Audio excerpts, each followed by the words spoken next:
Hello, हाय, नमस्कार. आपल्या सर्व गोड ताईंचं, दादांचं, मित्र-मैत्रिणींचं अगदी मनापासून स्वागत करते आपल्या छोट्याशा ब्लॉगमध्ये, जिचं नाव आहे संगीता पाटील. श्री स्वामी समर्थ सगळ्यांना. तर मी आज तुम्हाला सांगणार आहे ऋषी पंचमीची कहाणी. तर आटपाड नगर होते, तिथं एक ब्राह्मण होता. तो आपल्या शेती-बाती करून सुखानं नांदत होता. पुढं एके दिवशी काय झालं, त्याची बायको शिवणाशी झाली विटाळ. तसंच घरात कालविला. त्या दोषाने काय झालं, तिचा नवरा पुढच्या जन्मी बैल झाला. त्या बाईला आपल्या कुत्रीचा जन्म झाला. देवाची करणी दोघेही आपल्या मुलाच्या घरी होती. तो मोठा धार्मिक होता. देवधर्म करी, श्राद्ध भक्ष करी, आपल्या ब्राह्मणाचा समाचार देई.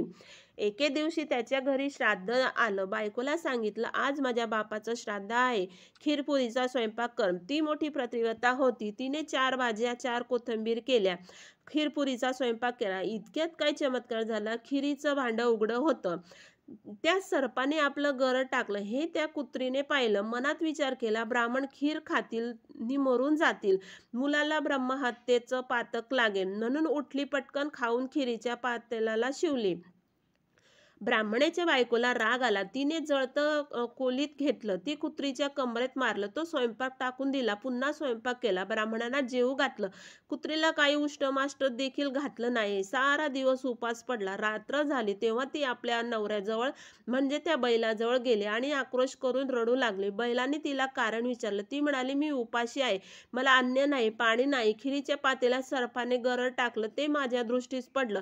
ब्राह्मण मरतील म्हणून मी पातेल्याला शिवले. माझ्या सुनेला राग आला, तिने जळतं खोलीत माझी कंबर मोडली. माझं सारं अंग दुखत आहे, याला मी काय करू? बैलाने तिला उत्तर दिलं, तू आदल्या जन्मी विटाळीशीचा विटार घरात कालविलास, त्याचा संपर्क मला झाला. त्या दोषाने मी बैल झालो. आता माझ्या मुलाने मला नांगराला धरलं, तोंड बांधून मला मारलं. मी देखील आज उपाशीच आहे, त्याचं श्राद्ध फुकट गेलं. हे भाषण मुलाने ऐकलं. लागताच उठून बाहेर आला. बैलाला चारा घातला, कुत्रीला अन्न घातलं, दोघांना चांगलं पाणी प्यायला दिलं. मनात फार दुःखी झाला.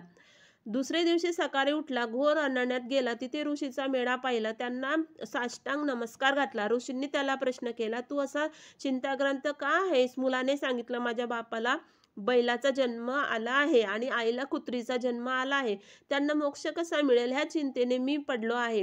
कृपा करून मला उपाय सांगा. तेव्हा ऋषीने सांगितलं, तू ऋषी पंचमीचं व्रत कर. ते व्रत कसं करावं? भाद्रपद महिना येतो, चांदणे पक्षातील पंचमी येते. त्या दिवशी काय करावं? ऐन दुपारच्या वेळी नदीवर जावं, उघड्याचे प्रार्थना करावी, त्यांच्या कष्टाने दंत धावना करावी, आवळकंठी कुटून घ्यावी, तीळ वाटून घ्यावे, केसांना लावावे, मग आंघोळ करावी, धुतलेली वस्त्र नेसावी, चांगल्या ठिकाणी जावं, अरुंधती सप्तऋषीची पूजा करावी. असं 7 वर्ष करावं. शेवटी उद्यापन करावं. ह्या व्रताने काय होतं? रजोज्वला दोष नाहीसा होतं, पापांपासून मुक्तता होते, नाना तीर्थाचे स्नानाचं पुण्य लागतं, नाना प्रकारचे दानाचं पुण्य लागतं, मनी इच्छित कार्य होते. मुलांनी हे व्रत केलं, त्याचं पुण्य आपल्या आईबापाच दिलं. त्या पुण्याने काय झालं? राजदोष नाहीसा झाला. आकाशातून विमान उतरलं. बैल होता, तो सुंदर पुरुष झाला. कुत्री होती, ती सुंदर स्त्री झाली. दोघं विमानात बसून स्वर्गाला गेली. मुलांचा हेतू पूर्ण झाला. तसा तुमचा आमचा हो, ही साठा उत्तराची कहाणी 5 उत्तरी सपोर्ट संपूर्ण.